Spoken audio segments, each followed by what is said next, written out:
capsular, el espacio capsular, estamos hablando del glomérulo y la cápsula de Bowman, eso tiene el nombre de filtrado glomerular. ¿Cuál es el volumen diario de ese filtrado glomerular? Es de 150 litros en mujeres. Esperen que estoy admitiendo. De 150 litros en mujeres y de 180 litros en varones, ¿sí? Es 65 veces el volumen del plasma sanguíneo. Fíjense qué importante la función del riñón, ¿sí? Y esto es lo que yo les había dicho anteriormente, que el 99% de ese filtrado va a volver al torrente sanguíneo a través del proceso de reabsorción tubular y que lo que normalmente se excreta en la orina es de 1 a 2 litros, ¿sí? En condiciones normales. Este volumen de excreción de la orina puede variar dependiendo de la ingesta de líquidos, ¿no? La orina puede ser más concentrada si la ingesta es menor, ¿sí? O puede ser una orina más diluida si la ingesta de líquido es mayor. Bueno, y acá hago un poquitito de parate porque ¿cuál es la importancia que tiene, por ejemplo, tener conocimiento de este sistema? La importancia desde el punto de vista de enfermería tiene que ver con valorar, me hace falta el pizarrón a mí acá, tiene que ver con valorar las pérdidas, ingresos y egresos, ¿sí? De los pacientes que van a tener a cargo. Hay una hoja de enfermería, bueno, ustedes todavía no están haciendo las prácticas, una hoja que se llama balance hidroelectrolítico y donde se valora los ingresos. ¿Qué tiene que ver con los ingresos? Es los líquidos que toma esa persona y también la dieta que ingiere esa persona, ¿sí? Mediante esa valoración, también lo próximo a valorar tiene que ver con los egresos. ¿Qué constituyen los egresos? Las pérdidas. ¿Cuáles son esas pérdidas? Estamos hablando de diuresis, que es la eliminación de orina en 24 horas, y también estamos hablando de catarsis, que tiene que ver con la eliminación de materia fecal a través del tubo digestivo, ¿sí? Entonces, ese balance tiene que ser un balance, ¿sí?, que lleve a una condición de homeostasis, ¿sí?, de equilibrio. Entonces, no puedo eliminar más de lo que ingresó, sino ahí tengo una condición de desequilibrio. Y tampoco puedo eliminar como menos porque también tendría una condición de desequilibrio. Entonces, acá, por ejemplo, algo que ustedes van a valorar como enfermeros se llama ritmo diurético. Acá yo les puse la fórmula. En los niños, por ejemplo, ese ritmo diurético se valora a través de los mililitros. Cuando hablamos de mililitros de orina, se relaciona el peso de los niños y las horas, ¿sí? Y en los adultos se habla de 50 mililitros por hora, ¿sí? Eso les va a dar un volumen total de diuresis, donde ustedes les va a permitir valorar si está alrededor de 1 a 2 litros o si hay una disfunción renal, ¿sí? Y en niños, por ejemplo, que tienen un valor de mayor de 30 kilos, ya directamente la fórmula es mililitros hora, que se acerca a la valoración del adulto, que es 50 mililitros hora, cuando tienen más de 30 kilos. ¿Se comprendió? Sí, profe. Bueno, ahí paso, esperen un segundito. Bien, bueno, acá en esta filmina aparece el ritmo diurético en pediátricos y en adultos. Entonces hablamos de un valor normal cuando tengo de 1,5 a 3,5 mililitros kilo hora. Acuérdense que esta fórmula se aplica en niños que pesan hasta 30 kilos, ¿sí? Y este sería el valor normal del ritmo diurético. Se habla de una situación de desequilibrio, ¿sí? Anuria es la falta de orina. Acuérdense, el prefijo a significa carencia, falta, ¿sí? Cuando estoy en un valor de 0,5 mililitros por kilo por hora. Oliguria, oligo, ¿sí? Significa descenso, ¿sí? De la orina cuando tengo un valor de 0,8 mililitros por kilo por hora. Poli significa mucho cuando tengo más de 3,5 mililitros por kilo por hora. Entonces hablamos acá de un valor normal cuando tengo 50 mililitros por hora, ¿sí? Y en menor, cuando es menor de 30 mililitros por hora, estoy hablando de una situación de oliguria. Bien. Esto es importante cuando ustedes vayan a valorar a un paciente, que puedan aplicar esta fórmula y valorar cómo está el ritmo diurético de esa persona. La fórmula varía en niños, vuelvo a repetir, se valora en relación al peso, y en los adultos no, se valora mililitro hora, ¿sí? El valor normal es de 50 mililitros hora. Y en los niños hace esa diferenciación en relación al peso, ¿sí? Por eso es importante, como control de enfermería, siempre pesar, ¿sí? A los niños. Bueno, ¿cómo está formada esta membrana de filtración glomerular? ¿Sí? La filtración glomerular, esta membrana está formada, las sustancias que se filtran lo hacen a través de una membrana de filtración. Esta membrana de filtración, si ustedes miran este dibujito, está integrada por el endotelio. Vamos a mirar primero el glomérulo, que está integrado por ese ovillo de capilares. Entonces yo les dije que esos capilares estaban formados por una sola membrana, y esa sola membrana es el endotelio. Ahora, la característica que tiene este endotelio, ¿sí?, es que tiene poros. Fíjense acá en este dibujito. Tiene como una fenestración, un poro, un agujero, ¿sí? Impide la filtración de células sanguíneas, pero permite el paso de otros componentes. Estos poros, yo les dije que pasan sustancias menores a 7 micrones, ¿sí? Por ejemplo, les dije el ejemplo de la albúmina, que tiene 7,1, entonces no podría estar atravesando esta membrana, ¿sí? Por ejemplo, también las plaquetas, puedo citar como ejemplo, las plaquetas tampoco estarían pasando por esta membrana.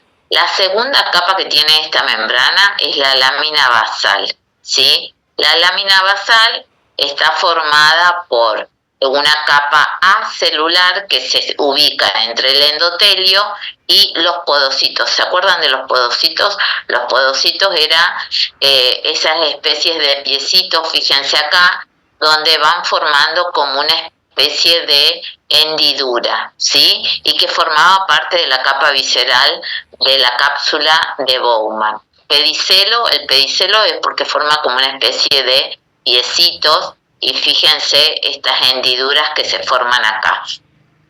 Esta disposición en esta capa lo que hace es impedir que se filtren proteínas de gran tamaño, las que tienen una medida mayor de 7, ¿sí? Como la albúmina. Y por último, lo que forma la tercera capa es los podocitos que, bueno, emiten estas prolongaciones como si fueran dedos, ¿sí?, que se llaman pedicelos, y que van a envolver, ¿sí?, a todo ese ovillo de capilares. Los espacios entre esos pedicelos forman esta especie de hendidura, y ahí pasan, acá les puse moléculas de 6 a 7 nanómetros, como el agua, la glucosa, las vitaminas, ¿sí? Algunos aminoácidos, iones, el amoníaco, la urea y proteínas plasmáticas, pero que son menor a ese tamaño, menor a 6,7 nanómetros. ¿Vamos hasta ahí? Bueno, ¿cómo se produce ese proceso de filtración? Acá, miren este dibujito que aparece acá, esquematiza un poquitito cuáles son, ¿sí?, las presiones. ¿Ustedes se acuerdan cuál es la ley que regula el filtrado en el cuerpo? La vieron en la primera unidad, esa ley, del pasaje de líquido a través de una membrana. Estaba regido por una ley. ¿Cuál era esa ley? ¿La recuerdan? Es la ley de Starling. La osmosis. Sí, la osmosis es el proceso. No, la osmosis es el proceso por el que el agua pasa de un lugar a otro, de un espacio a otro. Sí, cuando hablamos el agua preferentemente por ósmosis, ¿sí? Después tengo el pasaje de iones, donde se puede hacer a través de la bomba de sodio-potasio, donde se puede hacer a través de difusión activa, difusión facilitada. ¿Se acuerdan de esos procesos? Los vieron en la unidad 1, ¿sí? A través de transporte activo. Pueden intervenir cotransportadores que ayudan a pasar los iones a uno y otro lado de la membrana o contratransportadores. Bueno, todo eso ustedes lo vieron en la primera unidad, ¿sí? Que es el pasaje de solutos a través de un lado y otro de la membrana, y estos son los mecanismos de transporte, ¿sí? Bueno, acá está esquematizado en este dibujito cómo juegan las presiones para que se mueva este líquido, este filtrado glomerular, a uno y otro lado de la membrana. ¿Cuáles serían los espacios a los que yo estoy haciendo referencia? A ver si me los pueden mencionar. ¿Cuáles son esos espacios de donde se mueve el agua a uno y otro espacio y también los solutos? Aferente y eferente. Espacios. Esos son las arteriolas. Pero los espacios, ¿cuáles serían? Los espacios del organismo en general, les pregunto.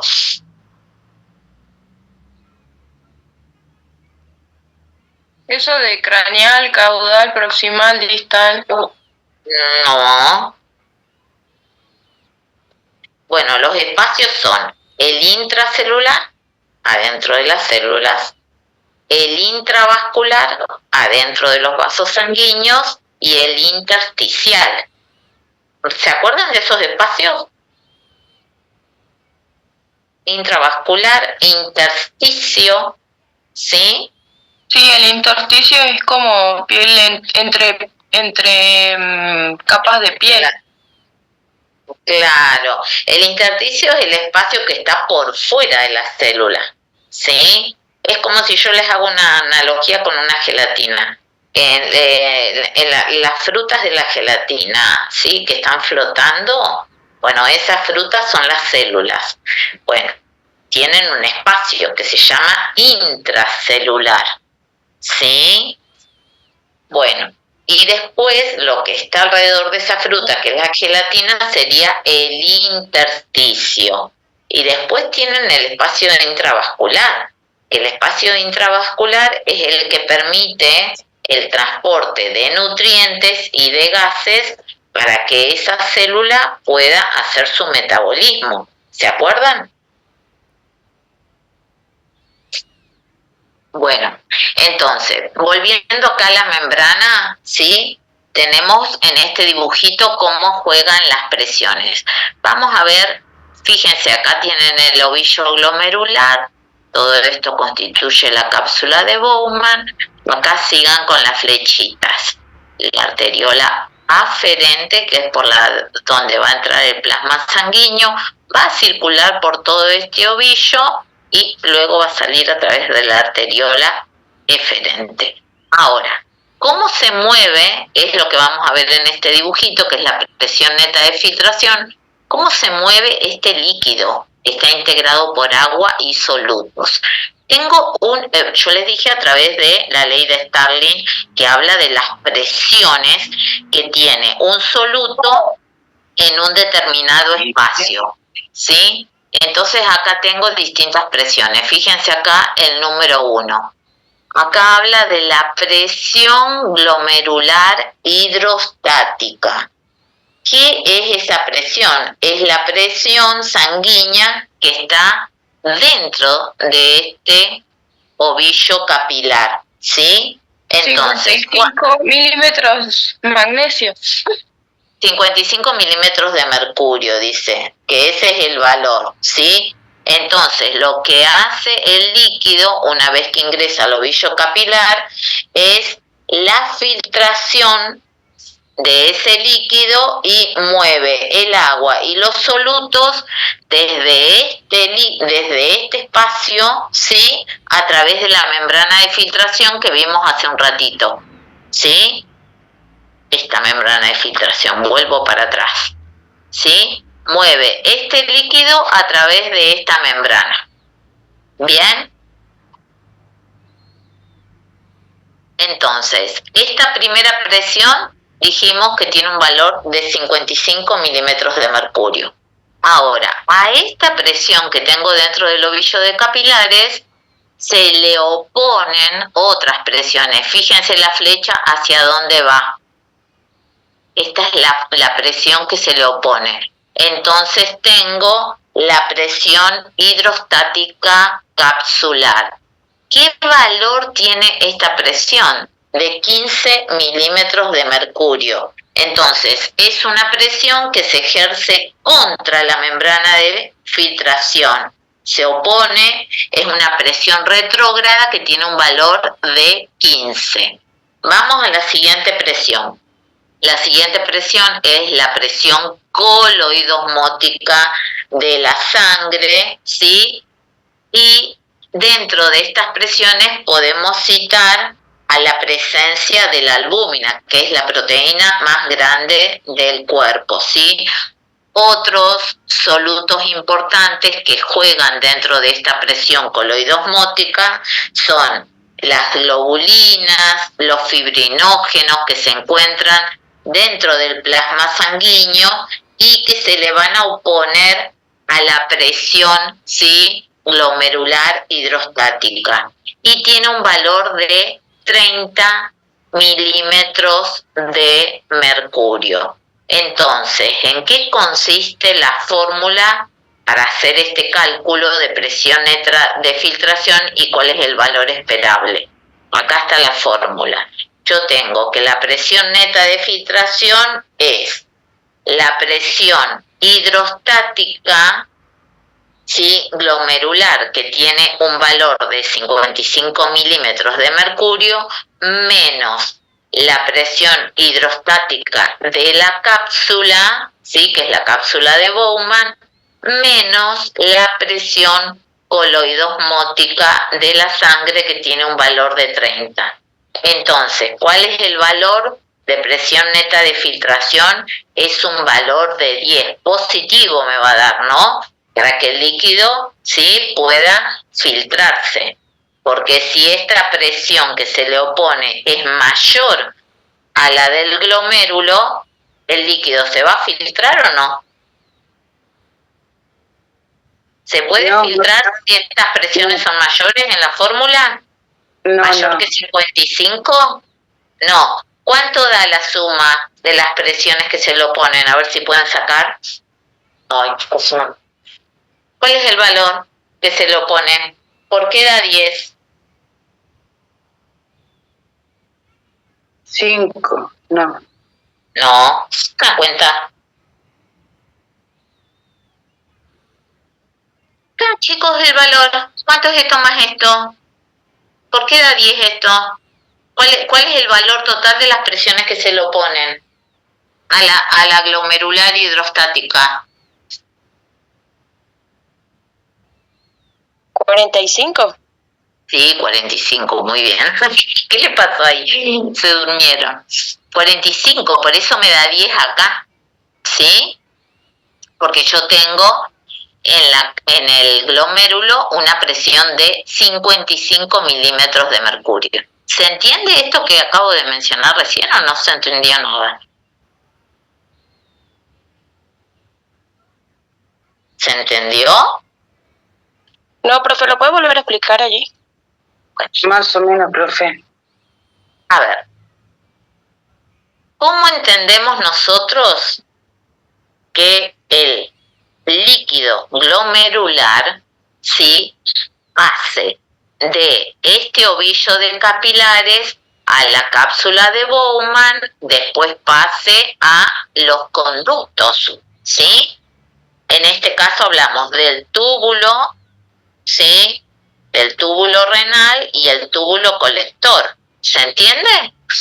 ¿Cómo pasa este líquido glomerular? Pasa a través de las presiones que hay a uno y otro lado de estos componentes que yo les estoy mencionando. Entonces, acá en este esquema aparece que el líquido entra, el líquido glomerular entra, perdón, el líquido de filtración entra a través de la arteriola aferente. Empieza a circular ese líquido dentro de todo este ovillo de capilares, ¿sí? Con una presión. ¿Cuál es esa presión? Esta, presión glomerular hidrostática. ¿Qué valor tiene? 55, o sea que el líquido que entra acá circula con este valor de presión, 55 milímetros de mercurio, ¿sí? Bien. ¿Cómo hace para salir de este ovillo? Tiene que salir para pasar a la cápsula glomerular y seguir su trayecto a través de los túbulos. Bueno, cuando quiere salir aparecen presiones que le están generando una resistencia para que salga. ¿Cuáles son esas presiones que hacen fuerza como contraria? ¿Sí? Son la presión hidrostática de la cápsula de Bowman, que fíjense acá, tiene un valor de 15, se le opone con un valor de 15. ¿Cuál presión sigue siendo mayor? ¿La glomerular hidrostática o la de la cápsula hidrostática? La glomerular. Exactamente, sigue siendo mayor. Ahora, no solamente se le opone la de la cápsula, aparece otra presión que se le opone, y es la presión coloidosmótica de la sangre. ¿De qué se trata esta presión coloidosmótica de la sangre? Se trata que dentro del plasma hay algunas moléculas de gran tamaño, como las que yo les mencioné. Una de ellas era la albúmina, otra era el fibrinógeno y algunas globulinas, que alcanza un valor de 30.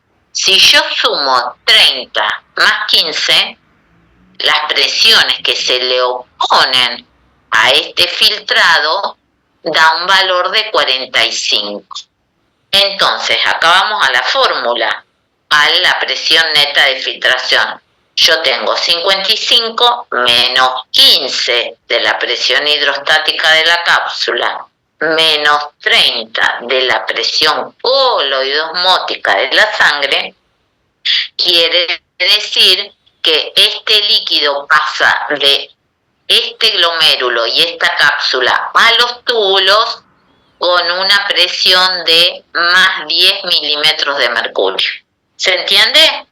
Sí. Si no fuera mayor, si no diera positivo este valor, ¿puede pasar el filtrado de acá para acá? Si no fuera mayor el valor de... Si no fuera positivo este valor, si fuera de menos, ¿puede pasar? No, porque tendríamos un inverso negativo, una presión negativa. Exactamente, muy bien.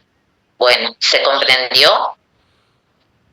Sí, profe. Sí, ahora sí, profe. O sea, hablando en una terminología más sencilla, el plasma sanguíneo puede atravesar estos espacios, ¿sí? Solamente porque la presión, ¿sí?, de este líquido en el glomérulo es mayor que las presiones que se le oponen. Y cuando hablo de presiones que se le oponen, hablo de la presión de la cápsula de Bowman y la presión que da la presencia de estas moléculas de gran tamaño en la sangre que también generan una cierta resistencia. ¿Se comprende? Sí, sí, profe. Bueno, vamos avanzando entonces. Bueno, entonces, la filtración glomerular. ¿Cuáles son los principios de filtración? Más o menos acá, otra vez vuelvo a repetir lo mismo. Es aplicar presión, sí, para forzar el paso de líquidos y solutos a través de una membrana. Les voy a hacer un ejemplo análogo. Si yo tengo una manguera, la manguera de su casa, del jardín, a través de esa manguera pasa agua. Si yo la doblo un poquito, ¿pasa o no pasa el agua? Si la pliego. Va a pasar con menos presión. Exactamente, porque yo le estoy generando una resistencia. ¿Se entiende? Bueno, esto es exactamente lo mismo, ¿sí? El principio de filtración es la presión que se tiene que aplicar para que circule ese líquido y esos solutos a través de una membrana, ¿sí? Y pase de un espacio a otro espacio, ¿sí? Entonces, el volumen de filtrado a través del corpúsculo renal, ¿por qué estaba integrado el corpúsculo renal? ¿Qué es lo que forma el corpúsculo renal?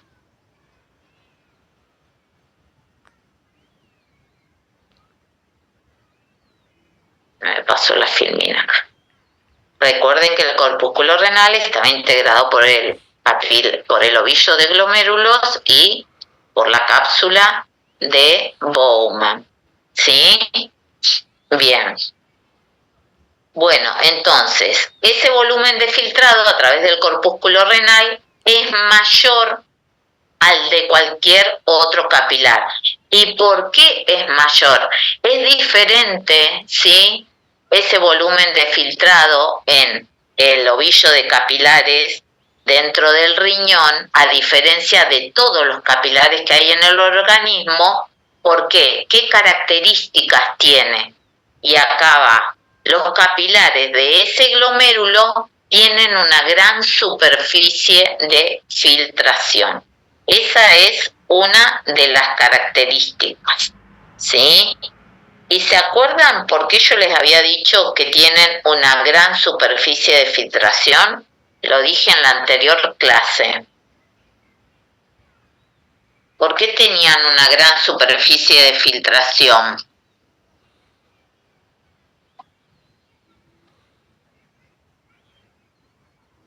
¿Por la presencia de qué? ¿O por la característica de qué?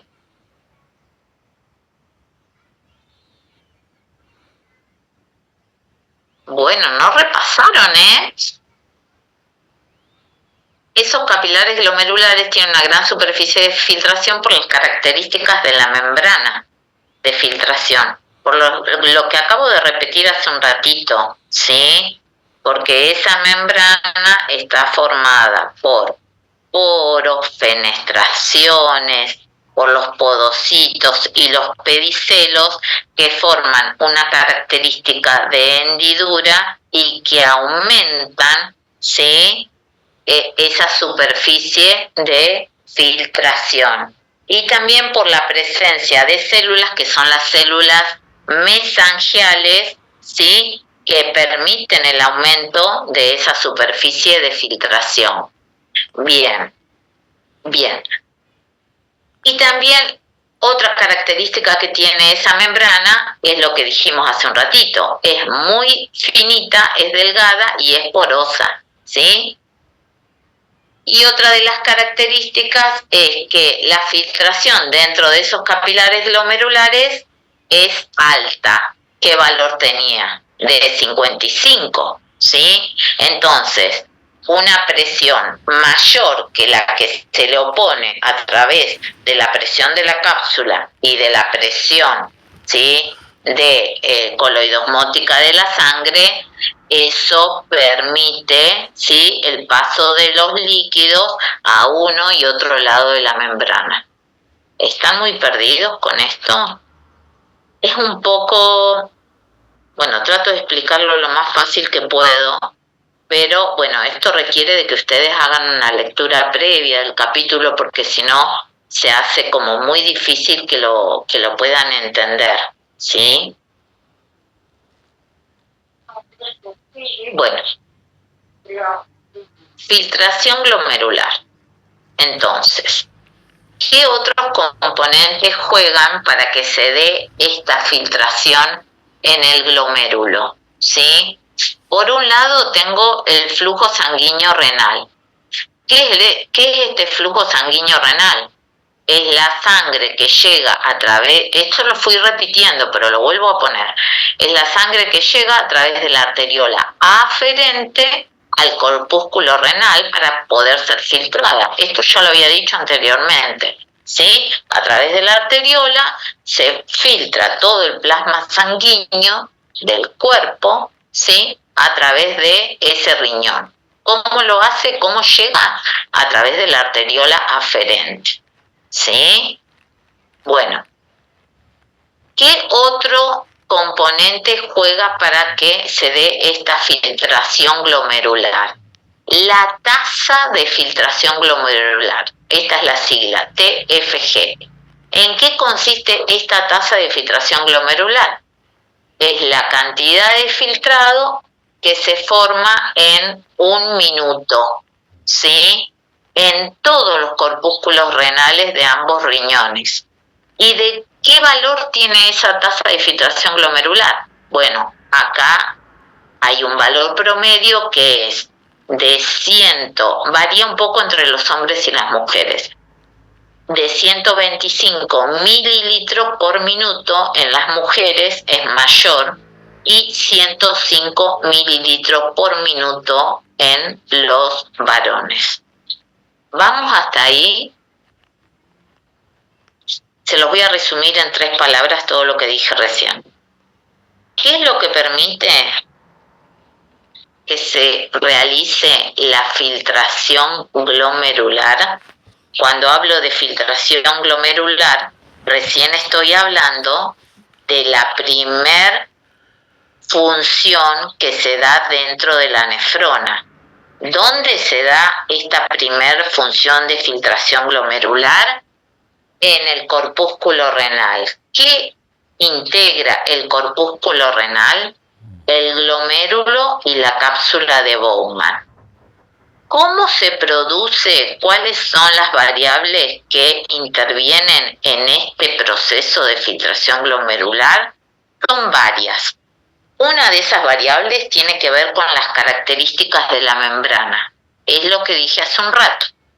Las características de la membrana están dadas por las capas que forman esa membrana. ¿Cuáles eran las capas que formaban esa membrana? El endotelio de los capilares, ¿sí?, con la presencia de estas células mesangiales que aumentan la superficie de filtración. Por el otro lado, sí, la lámina basal, que tiene una característica de membrana porosa con fenestraciones, y una tercer capa que es el podocito, ¿sí?, que está formada por pedicelos que forman una especie de hendidura, ¿sí?, y que también aumentan la superficie. Uy, mi vecino empezó a hacer ruido. Esperen que cierre un poquito la ventana.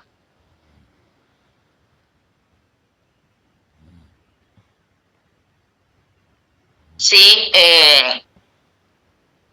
y con esas fenestraciones en forma de dedos que aumentan también la superficie. Esa es una de las variables. ¿Cuál es la otra variable? La que expliqué hace un ratito, la de las presiones. ¿Qué es lo que permite las presiones de este líquido que era de 55 y las presiones que se le oponen, vuelvo a decir, la de la cápsula y la presión coloidosmótica de la sangre, que ese líquido se mueva a uno y otro lado de esta membrana, ¿sí? Que va a determinar ese filtrado glomerular. ¿Y qué otra variable acabo de mencionar recién? Esta, la cantidad de sangre que llega, ¿sí?, para entrar a ese corpúsculo renal, que lo hace a través de la arteriola aferente, y la tasa de filtración glomerular, ¿sí?, que es la cantidad de filtrado que se forma en un minuto, ¿sí?, en esos corpúsculos renales. Y hablamos de un valor promedio de 125 mililitros por minuto en las mujeres y 105 en los varones. ¿Vamos hasta ahí? ¿O es chino básico? Perfecto, sí, profe. Bueno, repito porque yo sé que es un poco difícil, entonces, bueno, por eso repito tantas veces las cosas. Bueno, avanzamos.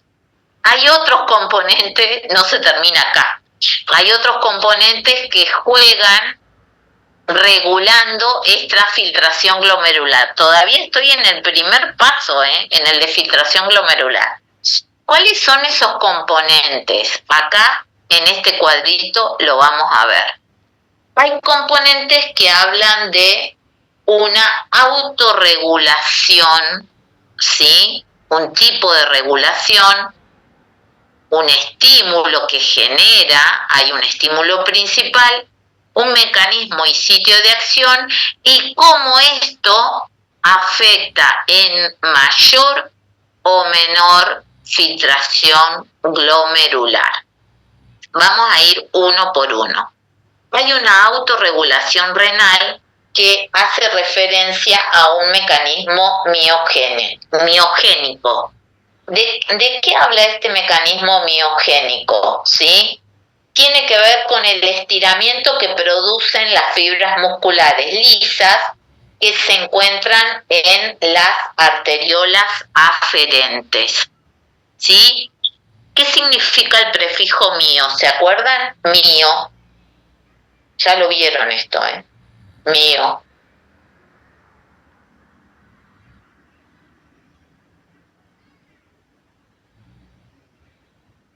Músculo, ¿no era? Exactamente, tiene que ver con el músculo. Entonces, volvemos a explicar. Este mecanismo miogénico aparece cuando tiene que ver con el estiramiento de los músculos. ¿El estiramiento específicamente de qué? De las fibras musculares de la arteriola aferente. Fíjense acá en la segunda columna. ¿Cuál es el estímulo de este mecanismo miogénico? Cuando aumenta, sí, se empiezan a estirar las fibras musculares de la arteriola eferente, por ejemplo, cuando la presión arterial sube, ¿cuál es el mecanismo y el sitio de acción? Estas fibras musculares, ¿sí?, lisas, se estiran y se empiezan a contraer, ¿sí? ¿Y qué pasa si se contraen? Es como un vaso que produce vasoconstricción. Disminuye la luz de las arteriolas aferentes. ¿Y qué pasa con el filtrado glomerular? Disminuye. ¿Se entendió esto? Les doy un ejemplo para que no se compliquen un poco con el cuadro. Si hay una persona que tiene hipertensión arterial, ¿sí? ¿Cómo va a estar el vaso sanguíneo en una persona que tiene hipertensión arterial? ¿Contraído o relajado?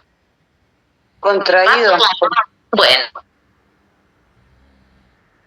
no. Si un vaso está contraído, ¿disminuye o no disminuye la luz de ese vaso? Disminuye.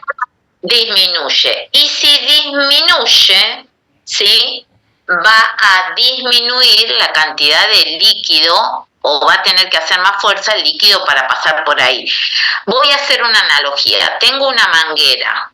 Esa manguera tiene una piedrita, tiene basuritas, ¿sí? ¿Va a pasar el líquido por ahí o va a tener una cierta resistencia? No, va a tener una resistencia por la fricción. Bueno, y el líquido, si tiene una resistencia, ¿va a disminuir el paso del líquido o va a aumentar? Va a disminuir. Bueno, esto es lo mismo que dice este cuadrito acá. ¿Se entiende? Yo tengo que las fibras musculares de la arteriola aferente, ¿sí?, se empiezan a distender. ¿Pero por qué? Porque hay un aumento de la tensión arterial. Entonces, esas fibras musculares de la arteriola aferente se van a contraer. Si se contrae, disminuye la luz de esa arteriola. Y si disminuye la luz de esa arteriola, el plasma sanguíneo que va a pasar por ahí va también a disminuir. Entonces se va a filtrar, va a disminuir, ¿sí?, la filtración glomerular. ¿Se comprende? Sí, profe. Bueno, vamos al otro mecanismo. El otro mecanismo es la retroalimentación del túbulo glomerular. ¿Cómo se genera este mecanismo? Acá se acuerdan que en el túbulo glomerular, por ejemplo, el túbulo contorneado proximal, yo les dije que había una disposición de células que estaban muy juntitas y esas células forman la mácula densa. ¿Se acuerdan de eso? Y que esa mácula densa, junto con la presencia, esto lo vimos la clase pasada, junto con la presencia de otras fibras musculares lisas que estaban muy juntitas y que formaban formaban junto con la mácula densa el aparato yuxtaglomerular. Y también les dije que este aparato yuxtaglomerular interviene en la regulación de la presión arterial y se encontraba en el túbulo contorneado proximal, ¿sí? Eso lo vimos la clase anterior. Bueno, tiene que ver con esto. ¿Cuál es el estímulo que se desencadena ahí? Llega muy rápido el sodio y el cloro a esa mácula densa por una tensión arterial alta. Llega muy rápido el sodio y el cloro. ¿Cuál es la acción que se produce? ¿Sí? Hay una disminución de la liberación de óxido nítrico, ¿sí?, por este aparato yuxtaglomerular, que también provoca un efecto de vasoconstricción de las arteriolas aferentes. Entonces, por este mecanismo también se produce un efecto de disminución de la filtración glomerular, ¿sí? Entonces, esto también ocurre en una persona que tiene hipertensión arterial. Llega muy rápido el sodio y el cloro a la mácula densa, justamente por una tensión arterial sistémica alta. Esto provoca la liberación de óxido nítrico por este aparato yuxtaglomerular. La liberación de este componente de óxido nítrico provoca en los vasos una constricción, o sea que disminuye la luz del vaso. Por lo tanto, disminuye también la filtración glomerular. Vamos al otro mecanismo. El otro mecanismo es la regulación neural, ¿sí? ¿Y qué es la regulación neural? ¿Cuál es el estímulo? ¿Sí? Hay un aumento en el nivel de actividad del sistema nervioso simpático, ¿sí? Esto lo que hace es liberar la noradrenalina, ¿sí? ¿Cuál es el mecanismo? También por liberación de noradrenalina se produce una constricción de las arteriolas aferentes. ¿Pero por qué? Porque se activan unos receptores que se llaman alfa-1 y aumenta la liberación de renina, ¿sí?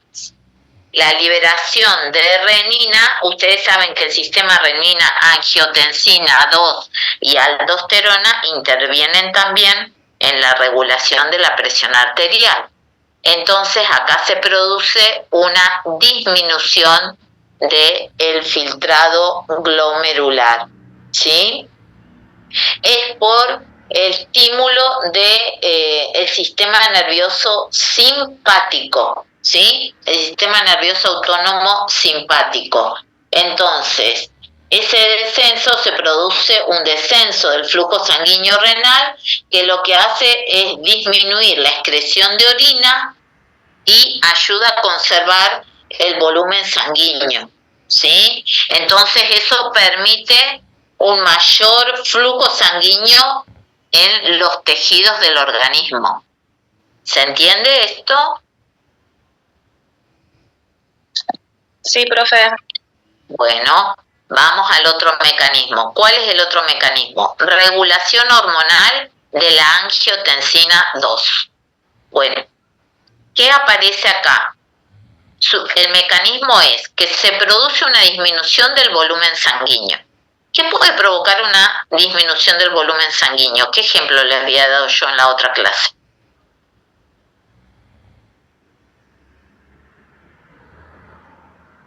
Un sangrado, ¿se acuerdan?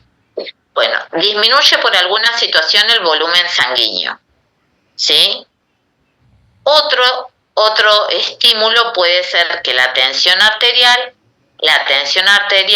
también va a disminuir y estimula la producción de angiotensina 2. Entonces, ¿qué genera esto como estímulo en los vasos? Va a producir una constricción de las dos arteriolas, de la aferente y de la eferente, ¿sí? Porque el organismo actúa por mecanismo de compensación. Si yo tengo una persona que está sangrando, los vasos sanguíneos van a ahorrar sangre. ¿Cómo van a ahorrar? Evitar la hemorragia. Exactamente. Entonces los vasos sanguíneos se van a vasocontraer. Y acá estamos hablando de que se produce uno de los mecanismos de regulación, es que se va a excretar más orina o menos orina. Menos, profe. Exactamente. ¿Y por qué se va a excretar menos orina? Porque hay una vasoconstricción de las arteriolas, de la aferente y eferente. El cuerpo, que habíamos dicho en conclusión la clase pasada, que el cuerpo trataba como de ahorrar líquidos también. Exactamente. Y ese ahorro se da por vasoconstricción de los vasos. Fíjense que acá en todos los ejemplos, tanto de la autorregulación renal, tanto de la retroalimentación del túbulo glomerular, la regulación neural, ¿sí? Y la regulación hormonal a través de la angiotensina 2, lo que producen como efecto en los vasos, y estoy hablando de vasos de la arteriola aferente y también de la arteriola eferente, el mecanismo que produce en todos es vasoconstricción. Si hay un mecanismo de vasoconstricción, es igual a disminución del flujo, ¿sí?, de la filtración glomerular. ¿Se entiende? Ahí se los dije como más resumido, hiper resumido. ¿Se entiende? Sí, se entendió, profe. Bueno, y acá llegamos al último, que es el único que aumenta la filtración glomerular. ¿Cuál es? El péptido natriurético auricular, ¿sí? El péptido natriurético auricular. Bueno, este péptido, ¿sí?, lo que genera es la distensión de la aurícula, ¿sí?, que se encuentra en el corazón, este péptido, y distiende la aurícula y se distiende la aurícula del corazón y estimula la secreción de este péptido. ¿Sí? Se libera este péptido natriurético auricular. ¿Cuál es el mecanismo que produce? actúa sobre la relajación de las células mesangiales. ¿Dónde se encontraban estas células mesangiales?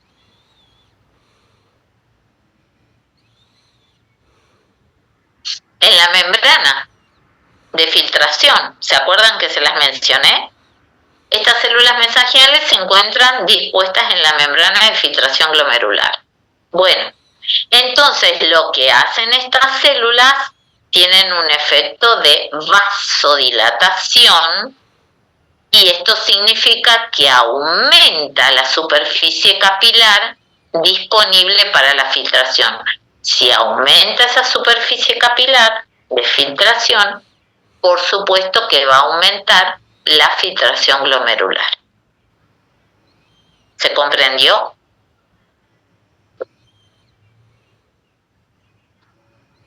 Hola, hola, ¿están ahí? Porque no los veo, no les veo las caras y nada. Bueno, entonces de este cuadro lo que ustedes tienen que saber son cosas básicas simples. Hay distintos mecanismos que producen un efecto de vasoconstricción en las arteriolas aferentes y eferentes. Cuando hay efecto de vasoconstricción, lo que yo tengo que deducir sí o sí, ¿cómo va a afectar a la filtración glomerular un efecto de vasoconstricción? Díganme ustedes.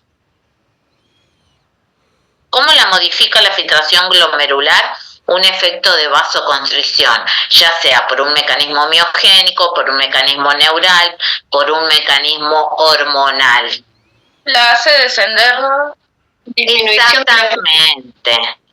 Exactamente, muy bien. Entonces, si ustedes quieren hacer este cuadro chiquitito todavía, lo pueden hacer más chiquitito. Ustedes dicen que lo que regula la filtración glomerular es, para disminuir su flujo, un mecanismo miogénico, ¿sí? Un mecanismo túbulo glomerular por la llegada de sodio y cloro, un mecanismo neural a través de la estimulación del sistema simpático o un mecanismo hormonal. Todos estos 4 mecanismos, ¿qué es lo que producen? Todos producen vasoconstricción, ¿sí? En algunos solamente de la arteriola aferente y en otros las dos. ¿Cómo afecta esto al filtrado? Lo disminuye. El único mecanismo que aumenta el filtrado glomerular es la secreción de péptido natriurético que se produce en la aurícula. Eso produce una relajación de las células mesangiales que se encuentran presentes en la membrana de filtración, ¿sí? Y aumenta la superficie de filtración. Si la aumenta, por lo tanto, pasa más líquido, ¿sí? Hay mayor superficie para el paso del filtrado glomerular y por lo tanto aumenta este filtrado glomerular. ¿Bien? Bueno, pasamos a la otra.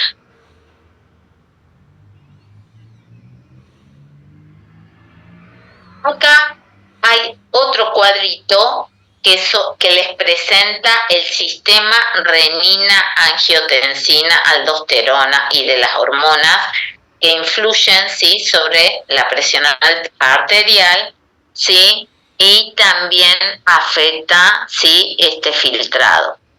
¿Cuáles son? Acá tengo la hormona angiotensina 2.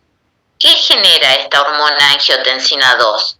Produce una disminución del volumen o la presión de la sangre, ¿sí? Justamente porque está estimulada por esta hormona que es la angiotensina 2, que lo que hace que aparezca esta hormona es que es inducida por la renina. Por eso se habla del sistema renina-angiotensina-aldosterona. ¿Cuál es la acción que produce, ¿sí?, la liberación de la angiotensina 2? Estimula la actividad de los intercambiadores de sodio e hidrógeno, donde en las células del túbulo contorneado proximal. Entonces, el efecto que produce esta hormona es que va a aumentar la reabsorción de sodio, de agua y solutos, ¿sí? Y también va a aumentar, ¿sí?, la reabsorción del volumen sanguíneo. Acá empieza a aparecer el otro, ¿sí?, la otra función dentro de la nefrona. ¿Cuál era la otra función? Hasta el momento hablamos de filtración. ¿Y ahora cuál aparece? El de volumen sanguíneo. No, esta que está acá. La de reabsorción. ¿Se acuerdan del dibujito? ¿Se acuerdan que yo le dije que en la nefrona se daban 3 mecanismos? Uno de filtración glomerular, que es el pasaje del plasma dentro del glomérulo y la cápsula de Bowman. Ahora estamos hablando de la de reabsorción. ¿En qué lugar de la nefrona se producía la reabsorción? Que yo les hablé al principio de la clase con un primer cuadrito.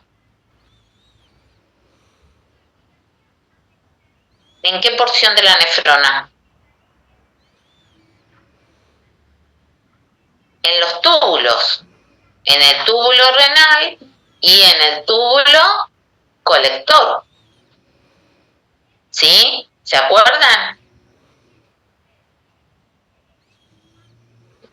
Hay un dicho que dice: el sodio sigue al agua como la sombra sigue al cuerpo. Bueno, fíjense que acá, a través del mecanismo hormonal de angiotensina 2, ¿sí?, se produce un aumento de la reabsorción de agua y sodio, ¿sí?, y otros solutos, y eso hace que el líquido que se filtró en el corpúsculo renal, ¿sí?, por este mecanismo de angiotensina 2, vuelva otra vez el sodio y el agua a través del torrente sanguíneo, ¿sí? Después, acá está la acción de la aldosterona.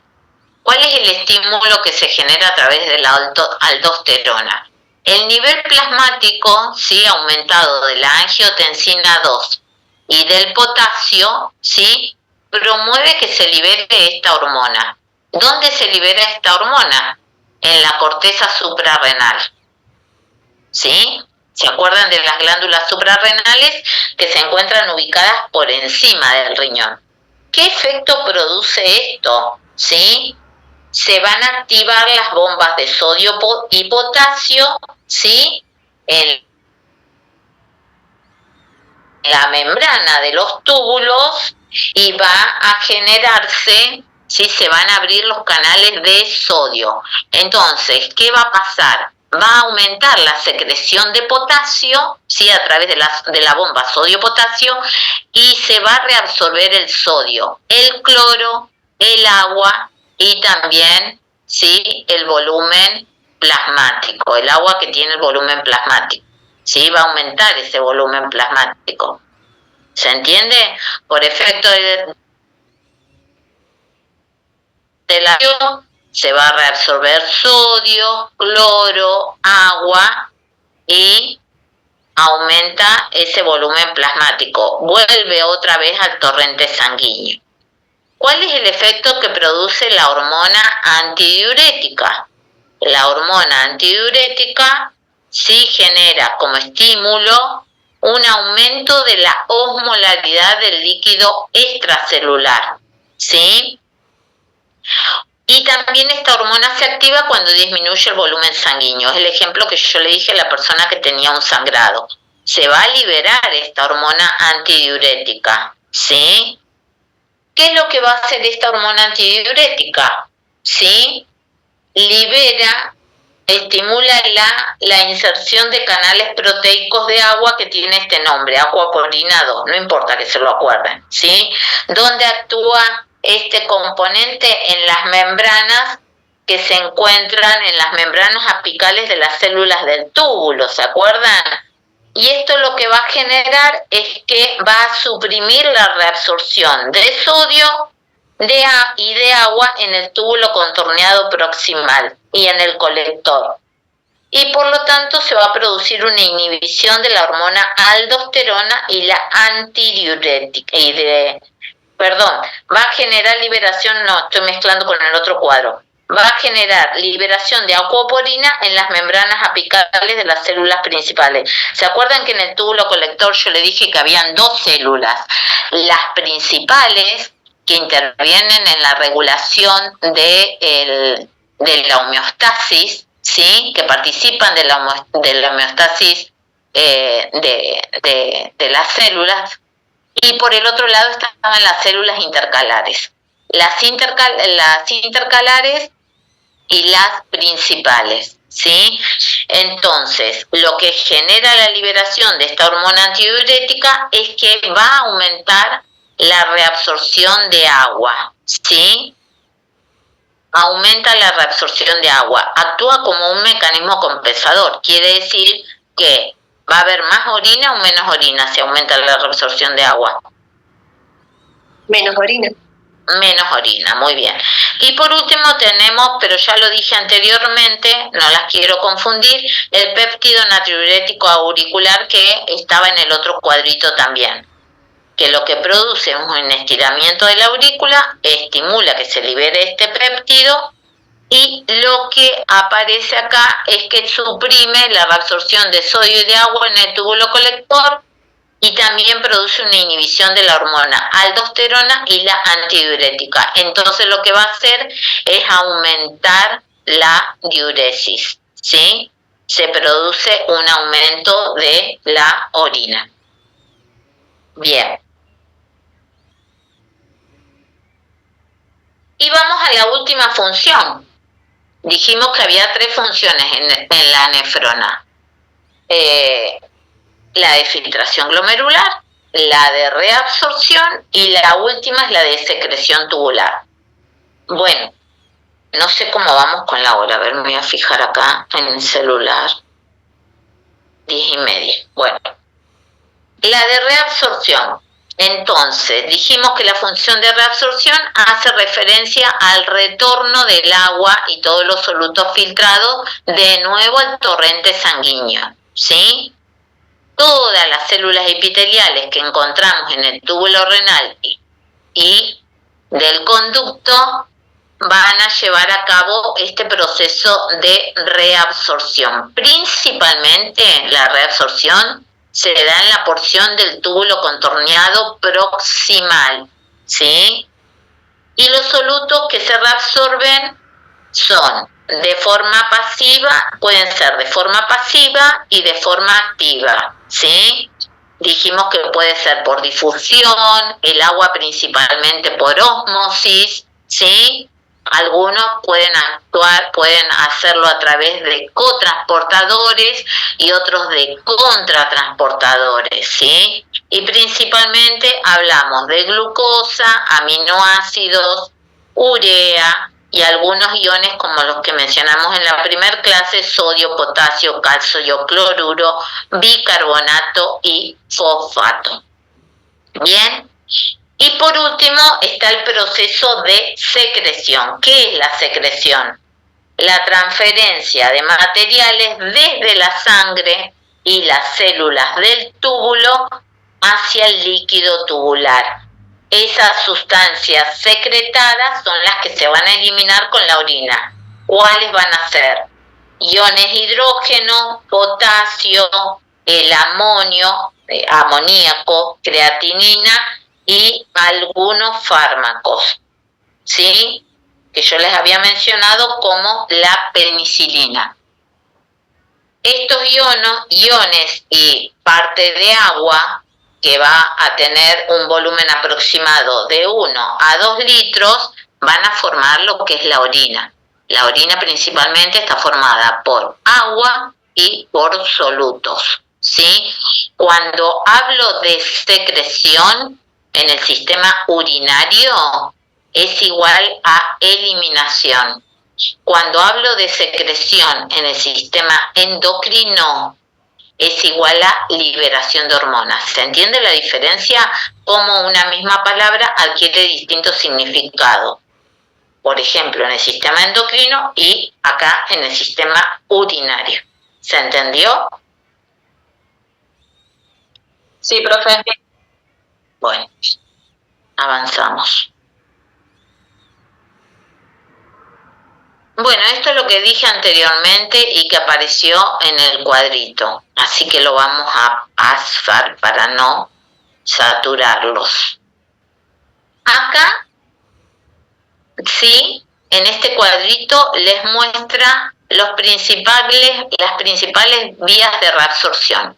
¿Cuáles son esas vías de reabsorción? Se hacen, acá fíjense que tienen los distintos espacios que yo les hablaba. El líquido en la luz del túbulo, acá está la célula tubular, acá está el espacio intersticial y acá está el espacio intravascular. Están representados los distintos espacios. Entonces acá les dice que las vías de reabsorción son paracelular. ¿Qué significa el término paracelular? Una célula al lado de la otra. Fíjense acá, esta línea de puntito, el sodio se reabsorbe por vía paracelular. Pasa a través de las células, ¿sí? Y vuelve otra vez, ¿sí? ¿A dónde vuelve? ¿Qué es esto que aparece acá? Capilar. Ajá, entonces ¿a dónde vuelve? Al torrente sanguíneo. Exactamente, muy bien. Acá tienen otra vía de reabsorción. ¿Cuál es? Transcelular. ¿Qué significa el prefijo trans? A través de las células. Fíjense acá, sodio como atraviesa la célula y acá para pasar otra vez a la sangre, otro tipo de reabsorción, lo hace a través de la bomba de sodio y potasio. Quiere decir que necesita de energía, de ATP. ¿Se entiende? Entonces, este tipo de transporte, si necesita de energía, es un transporte activo. ¿Sí? ¿Se entendió? Sí. ¿No? Entonces, resumiendo, la reabsorción y la secreción, ¿en qué porciones de la nefrona dije que se daban?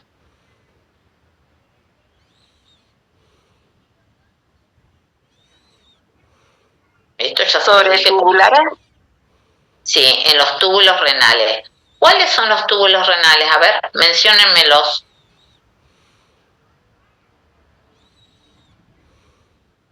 ¿Cuáles eran los túbulos de la nefrona? Contorneado. Túbulo contorneado proximal y distal y el colector. Y se olvidaron del asa de Henle. Lo dije bien. Bueno, cuando se habla de túbulos renales hablamos de eso. Túbulo contorneado proximal, asa de Henle, túbulo contorneado distal y le sigue el túbulo colector. ¿Y el túbulo colector en dónde desembocaba? ¿En? ¿Cómo es el común? En la pelvis renal, ¿se acuerdan? En la pelvis renal. Bueno, entonces vamos a estos dos procesos últimos que se dan en los túbulos. Reabsorción. Cuando hablo del término reabsorción, ¿a qué estoy haciendo referencia? Díganme.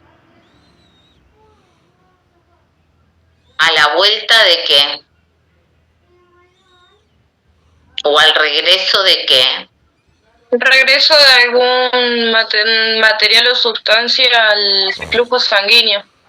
Muy bien, reabsorción del líquido glomerular de vuelta al plasma sanguíneo. Eso es reabsorción, ¿sí? Y cuando hablo de secreción, ¿de qué estoy hablando? De la expulsión. Exactamente, ¿sí? De la eliminación, ¿sí? De parte de ese filtrado glomerular, ¿sí? ¿Que dónde va a aparecer si se elimina? ¿En dónde va a aparecer? En este caso en la orina. En la orina, muy bien. Bueno, no se confundan ahí, ¿eh? Bueno, entonces, el 99% del agua filtrada, esto ya lo dije, se reabsorbe. Los solutos que también se reabsorben, quiere decir que vuelven otra vez al plasma sanguíneo, lo hacen a través de dos procesos. Procesos pasivos, ¿sí? Donde lo hacen por ósmosis, por ejemplo, el agua es un proceso pasivo, ¿sí? Y otro proceso pasivo que les mostré recién era el paracelular. Por ejemplo, el sodio se reabsorbía por proceso pasivo, ¿sí? A través entre una y otra células del túbulo. Y después hay procesos activos como el que también les mostré recién, el de la bomba sodio-potasio, que requiere de ATP, ¿sí? Y que también es otra vía de reabsorción del sodio, ¿sí? ¿Y cuáles son esos solutos? Los que mencionamos también hace un ratito: glucosa, aminoácidos, urea, sodio, potasio, calcio, cloro, bicarbonato, fosfato. ¿Qué iones van a aparecer en la orina? Secreción de iones, los que se van a eliminar. Los iones hidrógeno. ¿Cuál era la importancia de los iones hidrógenos que yo les dije en la primera clase? A ver si se acuerdan. ¿Qué era lo que controlaban o regulaban la presencia o eliminación de iones hidrógeno? Algo que van a ver. La regulación del pH. Muy bien, en la regulación del pH. Y yo les había dicho que los valores de pH normal, que son siempre rangos, era de 7.35 a 7.45. Y que si se generaba un desequilibrio en el pH, podíamos tener una alcalosis o una acidosis y que la persona necesitaba de corrección a través de administración de líquidos venosos. Muy bien. Entonces, ¿qué iones preferentemente se secretan? Estos: el hidrógeno, los iones hidrógeno, el potasio, ¿sí? Los fosfatos, la creatinina, las penicilinas, ¿sí? La secreción de iones hidrógeno dijimos que controla el pH. Muy bien. Bueno, entonces, esto también lo dije hace un rato, el 90% de la reabsorción de agua es obligatoria y les dije que se daba por proceso de ósmosis, ¿sí? Que esto ya lo vieron en las primeras unidades. Y también se reabsorben otros solutos y que el 10% restante de esos solutos que se reabsorben está mediado por la presencia o no de la hormona antidiurética. Si la hormona antidiurética está presente, ¿qué tengo? ¿Orina diluida o concentrada?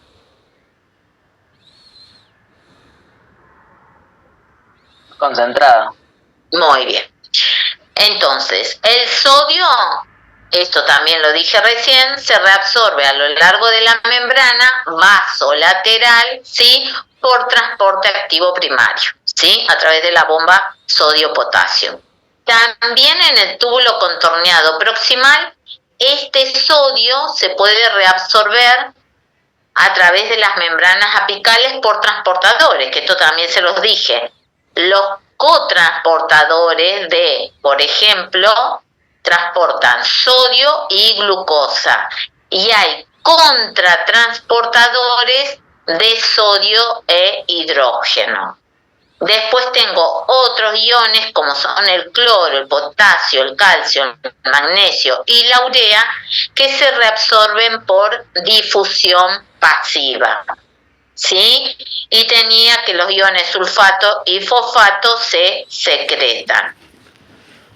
Bien. ¿Qué pasa en el asa de Henle? En el asa de Henle se reabsorbe más o menos entre el 20 y el 30% de sodio, potasio, calcio, bicarbonato, ¿sí? Después el 35% del cloro filtrado y el 15% del agua filtrada. A ver, si estuvieron atentos, le hago esta pregunta. ¿Dónde se reabsorbe la mayor cantidad de agua? ¿En qué porción de la nefrona?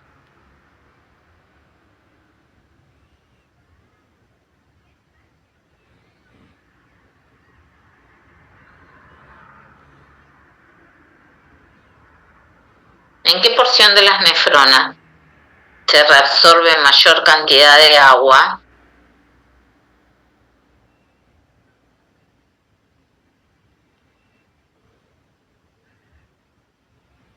Se reabsorbía en el túbulo contorneado proximal. ¿Sí?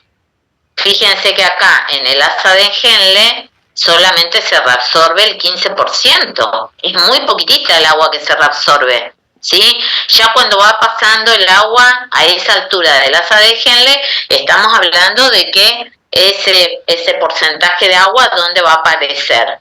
Se va a reabsorber. Sí, fíjense que es muy poco el porcentaje que se reabsorbe, un 15%. El agua que ya está circulando por el asa de Henle va a aparecer en la orina, ¿sí? Bueno. Y por último tenemos la reabsorción en el túbulo contorneado distal y colector. En el túbulo contorneado distal se produce reabsorción de sodio y cloro por los cotransportadores de sodio y cloro. Y en el túbulo colector, acá aparecen las células principales que reabsorben sodio y potasio, y las células intercalares que reabsorben potasio y bicarbonato y secretan iones hidrógeno. ¿Sí? Bueno. Este es un cuadrito que ya lo hablamos en el anterior, lo vamos a pasar. Y terminamos, porque esto de los uréteres también lo había hablado en la clase anterior. Había hablado de los uréteres, de la vejiga, que también lo habíamos visto en la clase anterior. Esto también se los había dicho. Lo que es la micción, la capacidad de la vejiga, entre 200 o 400 mililitros, ya aparece acá el reflejo miccional. Bueno.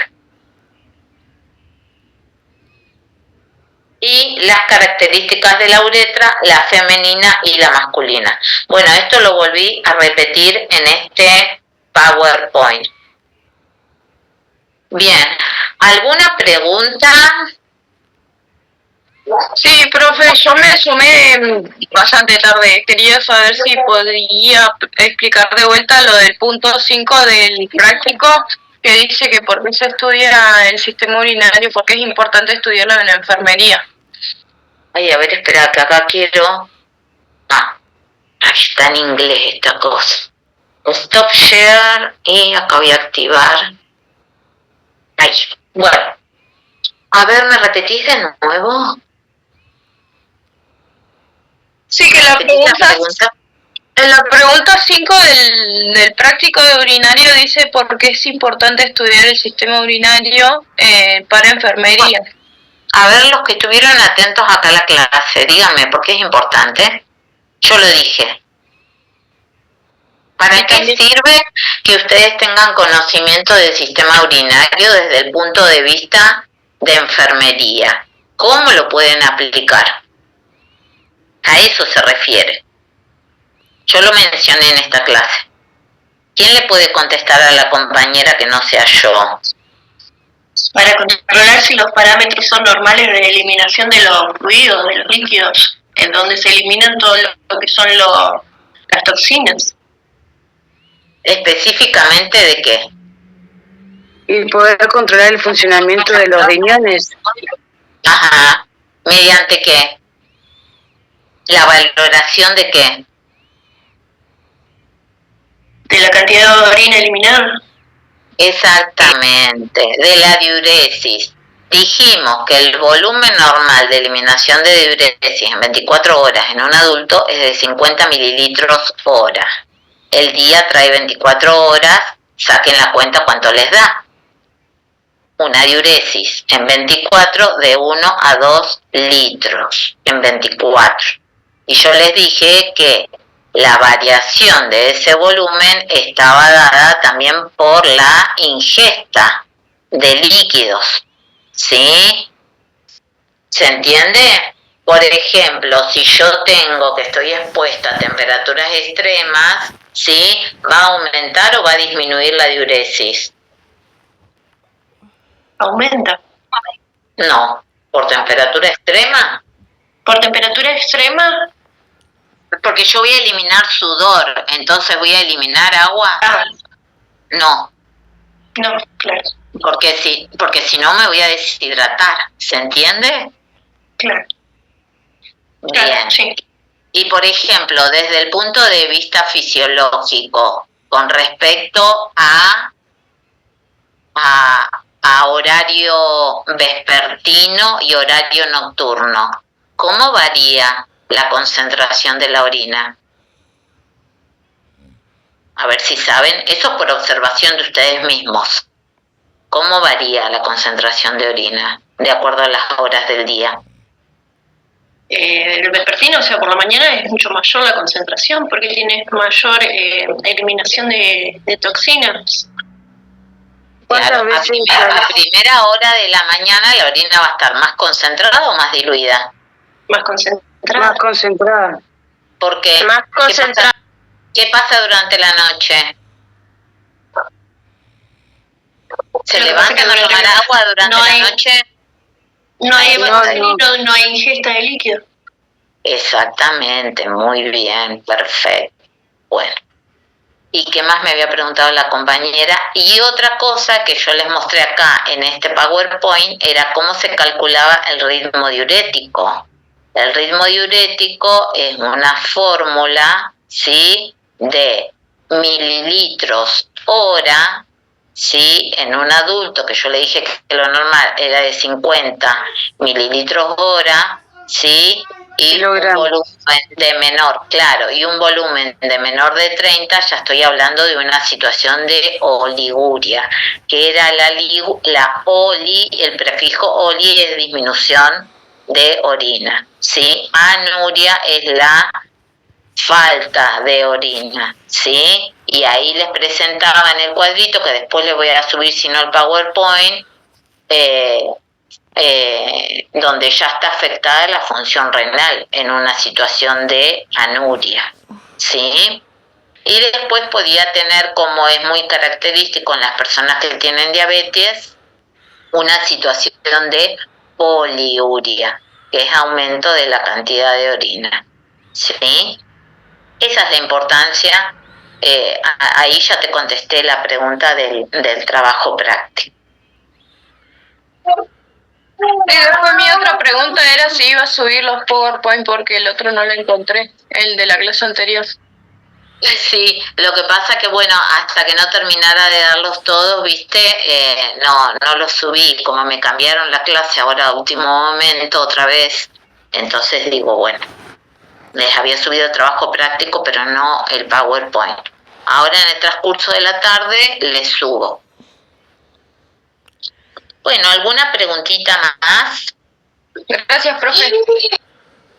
Bueno, terminamos más o menos el horario, ¿no? Sí, 10:45. Bueno, cualquier duda que tengan ustedes con el TP, me las van haciendo a través del foro, ¿sí? Ahí nos vamos comunicando, ¿sí? Del foro de consulta. Bueno, Juan, a ver si contestó algo relacionado al recuperatorio, porque yo les había dicho, no hay nada contestado. Acá les había dicho al principio que una de las profes puso ahí de que